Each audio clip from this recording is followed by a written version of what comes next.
นะโมตัสสะภะคะวะโตอะระหะโตสัมมาสัมพุทธัสสะนะโมตัสสะภะคะวะโตอะระหะโตสัมมาสัมพุทธัสสะนะโมตัสสะภะคะวะโตอะระหะโตสัมมาสัมพุทธัสสะสาธุสัคเคกาเมจารุเปคิลิสิกขาลตเตยันตาริเควิมาหาเนทิเปลัตเถจะคาเมตรุวนาคหาเนเคหังวัตถุมหิเคเอเตภุมมาจายันตุเทวาสารัตถาวิสเมยัคขาคันทัพพนาคาดิทันตาสันติเกยังมุนีวารวัจจนังสาทโวเมสุนันตุธรรมัสสาวนากาโลอัญญัมภาทันตาธรรมัสสาวนากาโลอัญญัมภาทันตาธรรมัสสาวนากาโลอัญญัมภาทันตา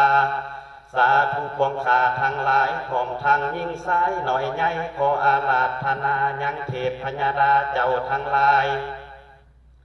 อันใดเฝ้าใดรักษาทั่วทั้งโลกแห่งโลกาในวัดว่าศาสนาในภูผาในห้องห่วยพร้อมด้วยเหวเขาทุกแถวเถาเทือนธรรมทุกท่านำบังป่าในศาลาหวงเขตในประเทศอาณาในลูกขาแห่งต้นไม้ในที่ไกลและที่ไกลทางภายในและภายนอกทั่วทุกขอบจักรวาลในทุกทิศพระวิหารในนิเวศสถานในวิมานแห่งปราสาทในอากาศเวหาขอเชิญทั้งนักขุดอยู่ในภูผาแม่น้ำใหญ่เทพพญาดาเจ้าองค์ใดมีใจใสด้วยศรัทธาขอเชิญมาร่วมอนุโมทนาให้ท่านรักษาศีลฟังธรรมเทศนาอยู่ในวัดป่าบ้านคนใสล้อมปวงขาทุกอาจทุกองค์และก่อคาเทิน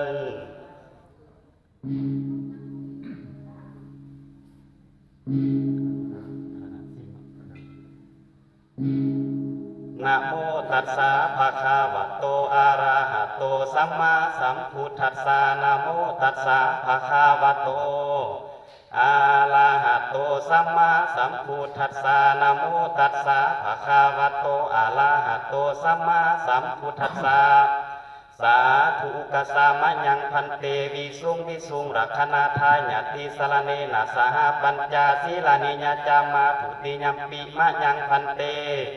วิสุงวิสุงลักขณาทายาติสารเนนะสหปัญจศีลานิยจามาตติยัมปิมะยังพันเตวิสุงวิสุงลักขณาทายาติสารเนนะสหปัญจศีลานิยจามา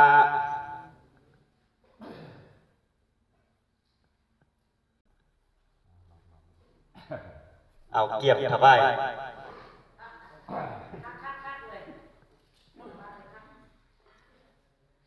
นะโมตัสสะภะคะวะโตอะระหะโตสัมมาสัมพุทธัสสะนะโมตัสสะภะคะวะโตอะระหะโตสัมมาสัมพุทธัสสะนะโมตัสสะภะคะวะโตอะระหะโตสัมมาสัมพุทธัสสะสาธุพุทธคุณนังธรรมคุณนังสังฆคุณนังพุทโธเมนาโธธัมโมเมนาโธสังโฆเมนาโธพุทธรัตนะไตรยังสารนังขัสสามิธรรมรัตนะไตรยังสารนังขัสสามิสังฆรัตนะไตรยังสารนังขัสสามิอะโหวะพุทโธคุณพระพุทธเจ้าเป็นที่พึ่งของเฮาธัมโมมุลลโหคุณพระธรรมเจ้าเป็นที่ระลึกของเฮา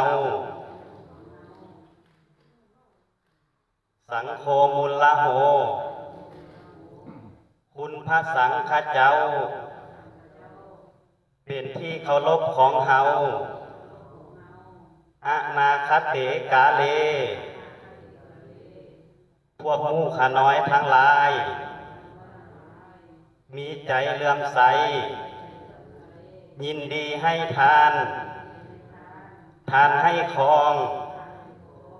มีเขาบินดีบาต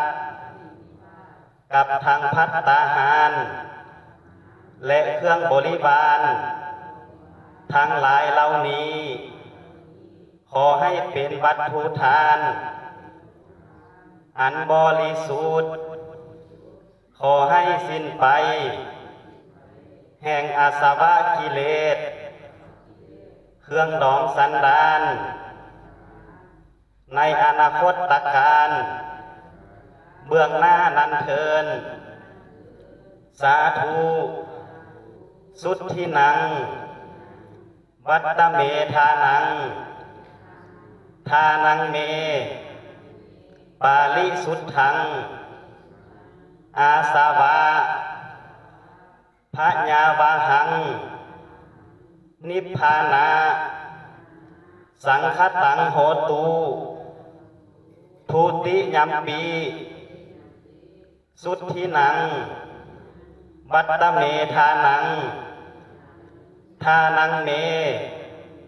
ปาลิสุทธังอาสาวะขะญาวะหังนิพพานาสังคตังโหตุตาติยัมปีสุทธินังวัตตเมทานังทานังเมปาลิสุทธังอาสาวะขะญาวะหังนิพพานาสังคตังโหตุสาธุส่วนบุญกุศลทั้งหลายเหล่านี้ที่พวกข้าน้อยจะได้อุทิศไปให้ขออุทิศไปให้เบื้องบนแต่พวกมาโลกลงมาเบื้องต่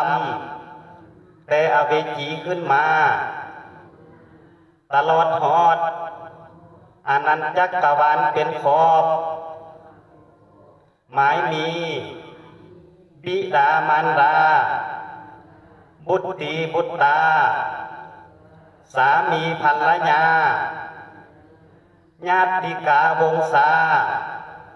ผู้อุปสาครูบาอาจารย์เป็นตนขอจงมาหับเอาของทานเหล่านี้ที่พวกหมู่ข้าน้อยได้อุทิศไปให้เหมือนดังตนได้กระทำเอาเองนั้นเถินสาธุถ้ายังตกทุกข์ขอให้พ้นจากทุกข์ถ้าถึงสุขแล้วขอให้สุขยิ่งขึ้นไปตับต่อเท้าเข้าสู่นิพพานในอนาคตการเบื้องหน้านั้นเถินสาธุอิมัตสมิงฐาเนอิมานีอิมังบินดิภกังปาลิขาลังนานาวันนังภิกขุศีลวันตานังเทมาอัมมหากังนิตาญาสุขาญาข้าแต่พระสงฆ์ผู้เจริญพวกหมู่ข้าน้อยขอน้อมถวายเข้าบิณฑบาตกับทางภัตตาหารและเครื่องบริขารทั้งหลายเหล่านี้ให้แก่พระภิกขุสงฆ์พระภิกขุสงฆ์จงหาบเพื่อประโยชน์และความสุขแก่พวกข้าน้อย สิ้นกาลนานเทินสาธุสาธุสาธุอนุโมทามิ